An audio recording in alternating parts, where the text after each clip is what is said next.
کی اس محفل میں یہ سوچو، یہ غور کرو کہ میں کیش لے رہا ہوں، میں جہیز مانگ رہا ہوں، تو میری قوم کی بیٹیاں 30-35 سال کی عمر میں پہنچ رہی ہے، ان کی شادی نہیں ہو رہی ہے، ان کا بیاہ نہیں ہو رہا ہے، وہ کب تک انتظار کرے گی؟ تو جو بچیاں شریف ہیں تو وہ تو گھٹ گھٹ کے جی رہی ہے، کبھی کبھی وہ خودکشی بھی کر رہی ہے، کیونکہ ان کو باپ کا دکھ دیکھا نہیں جاتا، ان کو ماں کا دکھ دیکھا نہیں جاتا۔ ہماری بعض بچیاں ٹرین کی پٹریوں پہ کٹ رہی ہے، ہماری بعض بچیاں چپکے سے زہر کھا کر کے مر رہی ہے، ہماری بعض بچیاں اللہ اکبر کنویں میں چھلانگ لگا کر کے مر رہی ہے۔ اب سن لیو، کہاں گیا تمہارا عشق رسول؟ جب کوئی بیٹی رشتہ نہ آنے کی بنیاد پر چپکے سے زہر کھا کے مرتی ہوگی تو اس وقت رسول اللہ کے دل پر کیا گزرتی ہوگی؟ ہم کسی مردہ نبی کو نہیں مانتے، ہم تو اس نبی کو مانتے ہیں۔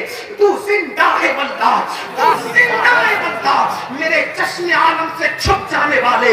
مجھے اس کا احساس ہے، اس لیے میں آپ سے کچھ کہنا چاہتا ہوں، اور آپ نے مجھے کہنے کے لیے بٹھایا ہے، تو آپ اگر بات سمجھنے اور سننے کے لیے آئے ہیں تو آپ کی بھرپور توجہ کا طالب ہوں۔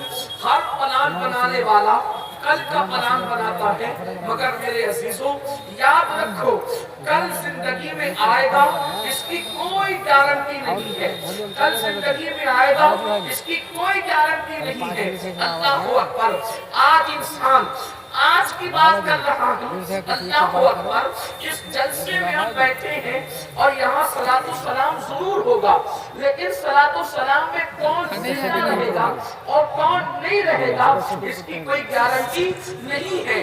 محفل کے اختتام تک کون موجود رہے گا اور کون موجود نہیں رہے گا اس کی کوئی گارنٹی نہیں ہے۔ لوگ کہتے ہیں مولانا آپ کل کی بات کیوں کرتے ہیں؟ کل کی خبر نہیں۔ یاد رکھو، ہر کل کی تیاری کرنے والوں، ہر کل کا پلان کرنے والوں ضرور کرو، لیکن ایک بات کہی جا رہی ہے، کسی کل کے آنے کی کوئی گارنٹی نہیں ہے، کسی کل کے آنے کا کوئی معاملہ نہیں ہے، لیکن ایک کل ضرور ہے جس کے آنے کی گارنٹی اللہ کا قرآن دے رہا ہے۔ وہ کل کون سا کل ہے؟ وہ ایسا کل ہے جس کا آنا یقینی ہے، وہ کل سب پر آئے گا، اور اس کل کو میدان محشر کہتے ہیں، اس کل کو یوم قیامت کہتے ہیں، اس کل کو یوم حساب کہتے ہیں، اور اللہ اس کل کے لیے فرماتا ہے وَلْتَنْظُرْ نَفْسٌ مَا قَدَّمَتْ لِغَدٍ۔ اے ایمان والو، اللہ سے ڈرو اور اس کل کے لیے، اپنی جان کے لیے تم نے کیا روانہ کیا، اس کل کے لیے، اپنی جان کے لیے تم نے کیا بھیجا۔ اس سلسلے میں غور کرو، اس سلسلے میں فکر کرو۔ آپ سے پوچھنا چاہتا ہوں، وہ کل، اللہ اس کل کی تیاری کے لیے فرما رہا ہے کہ اس دن کے لیے تم نے کیا روانہ کیا، اس دن کے لیے تم نے کیا بھیجا۔ اور آیت کریمہ کے تیور دیکھیں، آیت کی ابتدا بھی اللہ سے ڈرنے پہ ہو رہی ہے، اور آیت کریمہ کا اختتام بھی اللہ سے ڈرنے پہ ہو رہا ہے۔ دیکھو قرآن کہہ رہا ہے یا ایھا الذین آمنوا اتقوا اللہ، اے ایمان والو اللہ سے ڈرو، وَلْتَنْظُرْ نَفْسٌ مَا قَدَّمَتْ لِغَدٍ، اور اپنی جان کے لیے تم نے آگے کو کیا روانہ کیا۔ اس سلسلے میں غور کرو۔ اب قرآن پھر کہتا ہے وَاتَّقُوا اللَّهَ، اور اللہ سے ڈرو، إِنَّ اللَّهَ خَبِيرٌ بِمَا تَعْمَلُونَ، کہ بے شک اللہ تمہارے اعمال کی خبر رکھتا ہے، تم کیا کرتے ہو اللہ کو سب پتا ہے، رات کی تاریکی میں کیا کرتے ہو وہ بھی اللہ جانتا ہے، دن کے اجالے میں کیا کرتے ہو وہ بھی اللہ جانتا ہے۔ اب آؤ اس محفل میں، مدنی کانفرنس میں ہم اپنے آپ میں ڈوب کر سوچیں، ہم نے میدان محشر کے لیے کیا تیاری کی ہے، ہم نے آخرت کے لیے کیا تیاری کی ہے۔ اللہ اکبر، میری سنی قوم کا حال یہ ہو گیا ہے کہ اللہ اکبر، لوگ کوئی تیاری کرتے نہیں ہیں اور سوچ رہے ہیں مولانا ہم تو سنی ہے نا، ہم جنت میں نہیں جائیں گے تو کون جنت میں جائے گا۔ میری قوم کے جوانوں، وہ کیسے جنت میں جائے گا جس نے مسجدوں کو ویران کر دیا ہے؟ وہ جنت میں کیسے جائے گا جو کھڑے ہو کر کے پیشاب کرتا ہے تو ہفتے ہفتے بھر تک کے غسل نہیں کرتا؟ وہ کیسے جنت میں جائے گا جو گھنٹوں گھنٹوں کانوں میں ایئر فون لگا کر کے گانے سن رہا ہے؟ وہ کیسے جنت میں جائے گا جس کے گھر کی بہن بے پردہ گھوم رہی ہے؟ وہ کیسے جنت میں جائے گا جس کے گھر کی بیٹیاں آوارہ گردی کر رہی ہے؟ وہ جنت میں کیسے جائے گا جو رات کے 3 بجے تک موبائل پر گندی فلمیں دیکھ رہا ہے؟ وہ کیسے جنت میں جائے گا؟ اللہ اکبر۔ بڑی معذرت کے ساتھ یہاں کے علماء کو میں نے دیکھا، ماشاءاللہ بڑے حق گو ہے۔ مفتی صاحب کی تقریر سن کر میرا دل خوش ہو گیا۔ اس کا مطلب یہ ہے کہ چند ہی دل جلے نہیں ہیں بلکہ اس قوم کے اندر اللہ اکبر حق بولنے والے موجود۔ اللہ ان سب کی زبانوں کو سلامت رکھے۔ لیکن ایک بات آپ سے کہنا چاہتا ہوں، جنت کا خواب دیکھنے والوں اچھی طرح سن لو، قرآن کہہ چکا جب مولا نے کہا تو اب کسی کی نہیں چلے گی۔ قرآن جنتی اور جہنمی کا فیصلہ کر رہا ہے۔ قرآن کہتا ہے ان الابرار لفی نعیم وان الفجار لفی جحیم۔ ہم نے نیکوں کے لیے جنت تیار کی ہے اور گنہگاروں کے لیے جہنم تیار کی ہے۔ اب آپ سے پوچھنا چاہتا ہوں، آخرت کے لیے کیا تیاری کی؟ آخرت کے لیے کیا فکر کی؟ اے میری قوم کے جوانوں، اللہ اکبر۔ آج جب میں آپ کو بتاؤں، جب آخرت سیدنا صدیق اکبر کو یاد آتی ہے تو صدیق اکبر کی کیفیت کیا ہوتی ہے؟ جانتے صدیق اکبر کون ہے؟ صدیق اکبر کا مقام کیا ہے؟ امت کا سب سے بڑا ولی اگر کسی کو کہا جا سکتا ہے یا ہمارے عقیدے میں اس امت کا سب سے بڑا اگر کوئی ولی ہے تو اسے صدیق اکبر کہتے ہیں۔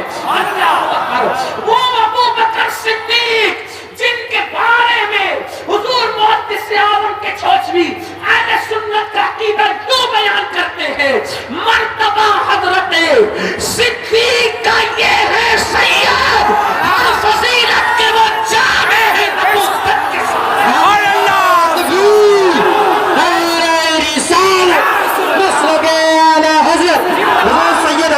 قاری صاحب قبلہ نعرہ تکبیر۔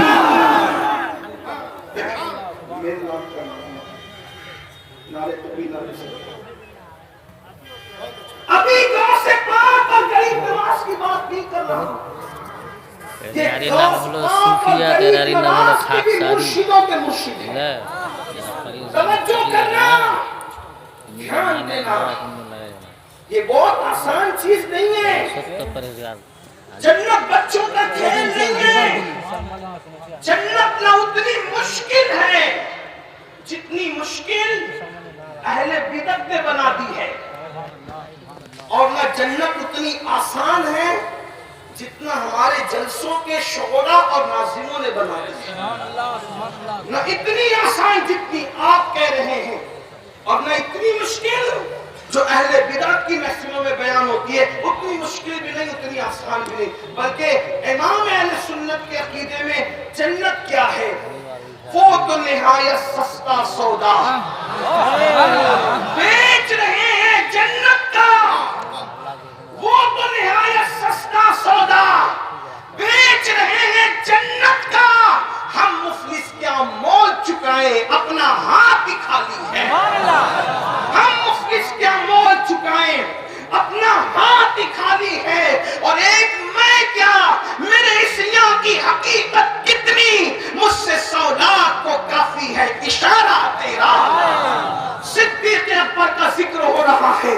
کون؟ ابو بکر صدیق، اللہ اکبر، جو آزاد مردوں میں، بڑی عمر والوں میں سب سے پہلے کلمہ پڑھ کے مسلمان ہوئے۔ کون؟ ابو بکر صدیق، جنہوں نے سب سے پہلے باہر والوں میں اپنا مال رسول اللہ کی بارگاہ میں لا کر کے پیش کیا۔ کون؟ ابو بکر صدیق، اللہ اکبر، ہر جگہ رسول اللہ کے ساتھ ساتھ رہے۔ کون؟ ابو بکر صدیق، جن کو رسول اللہ نے اپنی ظاہری حیات میں اپنے مصلی امامت پر کھڑا کیا۔ کون؟ ابو بکر صدیق، جو غار میں بھی حضور کے ساتھ ہے اور مزار میں بھی حضور کے ساتھ ہے۔ لیکن سنو تو صحیح، اللہ اکبر، اے میری قوم کے جوانوں، آخرت سے بے پرواہ ہونے والوں, آخرت سے بے فکر ہونے والوں, اور یہ کہنے والوں مولانا قیامت میں جو ہوگا دیکھا جائے گا, قیامت میں جو ہوگا دیکھا جائے گا, سن لو سیدنا ابو بکر صدیق کہتے ہیں کاش میں کسی مومن کے سینے کا ایک بال ہوتا. سبحان اللہ سبحان اللہ سبحان اللہ. صدیق اکبر کہہ رہے ہیں, فرماتے کاش میں کسی مومن کے سینے کا ایک بال ہوتا تاکہ قیامت کے دن اللہ کی بارگاہ میں حساب دینے سے بچ جاتا. سبحان اللہ. صدیق اکبر کہہ رہے کاش میں کسی مومن کے سینے کا ایک بال ہوتا تاکہ قیامت کے دن اللہ کی بارگاہ میں حساب دینے سے بچ جاتا. اور فاروق اعظم کہتے ہیں کاش میری ماں نے مجھے پیدا نہ کیا ہوتا بشکل انسان, میں کوئی پرندہ ہوتا, لوگ مجھے ذبح کر کے کھا جاتے اور ذبح کر کے کھا کر کے بھول جاتے, ہضم کر جاتے, تاکہ قیامت کے دن عمر کو اللہ کی بارگاہ میں حساب دینا نہیں پڑتا. عمر اپنے اعمال کا جواب کیسے دے سکتا ہے؟ آپ سے پوچھنا چاہتا ہوں اے میرے آقا صلی اللہ علیہ وآلہ وسلم کے دیوانوں, صدیق اکبر اور فاروق اعظم کی کیفیت یہ ہے, اور ہمارا کیا حال ہے؟ کیا کبھی ہم نے بھی آخرت کی فکر کی؟ اللہ اللہ, جن کی پوری زندگیاں نیکیوں میں گزری, جن کی پوری زندگیاں عبادتوں میں گزری, جن کی پوری زندگیاں خدا کو راضی کرنے میں گزری, بلکہ جن کے لیے قرآن کہے رضی اللہ عنہم ورضوا عنہ, اللہ ان سے راضی وہ اللہ سے راضی, ان کو آخرت کی فکر اتنی ہے اور ہمیں آخرت کی کیا فکر ہے؟ اللہ اکبر. نہیں نہیں, اللہ اللہ. آئیے آپ کو بتاؤں میدان محشر کے بارے میں لوگ بڑی بڑی باتیں کرتے ہیں, ارے مولانا وہاں تو کچھ نہیں ہوگا, جو ہوگا دیکھ لیں گے, حضور شفاعت کریں گے. بالکل میرا عقیدہ حضور شفاعت کریں گے, میرا عقیدہ یہ بھی ہے شفاعتی لأہل الکبائر من امتی, میرا عقیدہ تو یہاں تک ہے. کیا ہی ذوق افزا شفاعت ہے تمہاری باہوا, قرض لیتی ہے گناہ پرہیزگاری باہوا. لیکن آپ کی توجہ چاہتا ہوں, ایک مرتبہ امیر المومنین سیدنا فاروق اعظم نے, میرے وہ جوان جو گناہوں کے دلدل میں ڈوب کر جنت کا خواب دیکھ رہے ہیں, ان کی خصوصی توجہ چاہتا ہوں, اور اپنی بہنوں کی بھی, وہ بہنیں جن کو غیبت کرنے کا وقت تو ہے لیکن نماز پڑھنے کا وقت نہیں, وہ بہنیں جن کو سیریل اور فلمیں دیکھنے کا وقت تو ہے لیکن تلاوت قرآن کا وقت نہیں, وہ بہنیں جو بچوں کا بہانہ کر کے عبادتوں سے دور بھاگتی ہے اور کہتی مولانا بچے پالنے پڑتے ہیں, کھانا بنانا پڑتا ہے. میں کہتا ہوں میری نادان بہن اچھی طرح سن لے, تو ہی بچوں کی ماں نہیں ہے. اللہ اللہ, سیدہ کائنات مخدومہ کائنات سیدہ فاطمہ الزہرا تو اللہ اکبر کم سے کم ہمارے عقیدے میں وہ 5 بچوں کی ماں تھی. 19 سے 20 سال کی عمر میں جو 5 بچوں کی ماں بن گئی تھی. اور آج آپ کے گھر میں تو آٹا پیسا ہوا آتا ہے, آپ کے گھر تک پانی پہنچتا ہے, آپ کے گھر میں تو واشنگ مشین بھی ہے, لیکن سیدہ کا حال یہ ہے کہ اپنے ہاتھوں سے چکی پیستی ہے, اپنے ہاتھوں سے چکی چلاتی ہے. میں حیران ہوں, جس کا بابا پوری کائنات میں سب سے مالدار ہو, جس کا بابا پوری کائنات میں سب سے زیادہ دولت مند ہو, جس کا بابا پوری کائنات کا مالک ہو, جس کا بابا جنت کا مالک ہو, جس کا بابا زمینوں اور آسمانوں کا مالک ہو, اس کی شہزادی اپنے ہاتھوں سے چکی چلاتی ہے. اور مولائے کائنات فرماتے ہیں چکی چلاتے چلاتے فاطمہ الزہرا کے ہاتھوں میں گٹے پڑ گئے تھے. اللہ اکبر, حالت یہ تھی پانی کا مشکیزہ خود اپنے کندھوں پہ اٹھاتی, اپنی پیٹھ پہ اٹھاتی اور پیٹھ پہ لادتی. مولائے کائنات کہتے ہیں مشکیزہ اٹھاتے اٹھاتے پیٹھ پر لادتے لادتے سیدہ فاطمہ الزہرا کی پشت پر مشکیزے کے نشان پڑ گئے تھے. اور کیفیت یہ تھی, ایک دوپٹہ تھا اور اس دوپٹے میں بھی 17 پیون لگے ہوئے تھے. 17 پیون میں ایک پیون کی کیفیت مولا پاک خود بیان کرتے ہیں. اللہ اکبر. اہل سنت تو اہل سنت, اہل بدعت نے بھی اس کو اپنی کتابوں میں لکھا کہ ایک مرتبہ سیدہ کا دوپٹہ اتنا پھٹ گیا کہ اب اوڑھنے کے قابل نہ رہا تو مولا مشکل کشا نے فرمایا فاطمہ اپنے بابا سے کوئی دوپٹہ تو مانگ لیا ہوتا تاکہ آپ دوپٹہ اوڑھ لیتی. سیدہ نے عرض کیا علی میری ہمت نہیں ہوتی, مجھے شرم آتی ہے بابا سے مانگتے ہوئے. اور پھر جب دوپٹے پر پیون لگانے کے لیے, نیا دوپٹہ نہیں, دوپٹے پر پیون لگانے کے لیے جب سیدہ نے اپنے بابا سے کہا کہ بابا دوپٹہ اتنا پھٹ گیا ہے کہ اوڑھنے کے قابل نہیں, اس کو پیون لگانے کے لیے میرے گھر میں کوئی کپڑا نہیں ہے, آپ کپڑا عنایت کر دیں. تو میرے آقا نے فرمایا فاطمہ ابھی بدر و احد کے یتیموں کا حق دینا باقی ہے, میں تمہیں کوئی کپڑا کیسے دے دوں. البتہ اس وقت میرے گھر میں اونٹ کا چمڑا رکھا ہوا ہے, وہ اونٹ کا چمڑا لے کر کے جاؤ اور اس کو اپنے دوپٹے میں بطور پیون لگا لو. کائنات کی تاریخ اٹھا کر کے پڑھو, کسی غریب سے غریب کی بیٹی نے بھی کبھی اپنے دوپٹے میں چمڑے کا پیون نہیں لگایا ہوگا, لیکن یہ نبی کی شہزادی ہے, یہ ملکہ فردوس سے بری ہے, یہ خاتون قیامت ہے, یہ خاتون جنت ہے. اللہ اکبر. بابا نے جب اونٹ کا چمڑا اٹھا کر دیا تو سیدہ نے اسی اونٹ کے چمڑے کو 16 پیون کے بعد 17ویں پیون کی حیثیت سے اونٹ کا چمڑا اپنے دوپٹے میں لگایا. اور جب اوڑھا تو اللہ کے رسول تشریف لائے, اور تشریف لانے کے بعد حضور نے اپنی شہزادی کے سر پر وہ دوپٹہ دیکھا جس میں اونٹ کے چمڑے کا پیون تھا. حضور سے برداشت نہ ہو سکا, باپ آخر باپ ہوتا ہے, اور میرے آقا تو اپنی شہزادی سے سب سے زیادہ پیار کرتے تھے. حضور رو پڑے, حضور روئے, مولا علی بھی رو دیے. مولا علی اور حضور کو روتا دیکھ کر سیدہ کی آنکھوں میں آنسو آ گئے. تو سیدہ سے سرکار نے فرمایا فاطمہ کیا تم اس بات پہ خوش نہیں ہو کہ دنیا کے لوگوں کے لیے دنیا کی دولت ہے اور محمد اور آل محمد کے لیے آخرت کی نعمتیں ہیں. سبحان اللہ سبحان اللہ. اس حال میں زندگی گزارنے والی سیدہ فاطمہ 5 بچوں کی ماں, خود چکی چلائے, خود کپڑے دھلے, گھر کا کام خود کرے, لیکن ایک وقت کی نماز بھی کبھی قضا نہیں. سبحان اللہ سبحان اللہ. ایک وقت کی نماز بھی کبھی نہیں چھوٹی. بچوں کا بہانہ کر کے نماز چھوڑنے والی میری بہنوں, کیا آپ کے لیے سیدہ فاطمہ الزہرا کی زندگی نہیں؟ آپ کے لیے سیدہ فاطمہ الزہرا کی زندگی میں اسوہ نہیں؟ لیکن سنو, آپ کچھ بھی کریں, کتنے بھی بہانے کریں, مرد کتنے بھی بہانے کر لیں, ایک دن اللہ کی عدالت ہے, ایک دن میدان محشر ہے, ایک دن میدان قیامت ہے. اللہ کی عدالت میں سب کو کھڑا ہونا ہوگا. اور اللہ کی عدالت کیسے سجے گی؟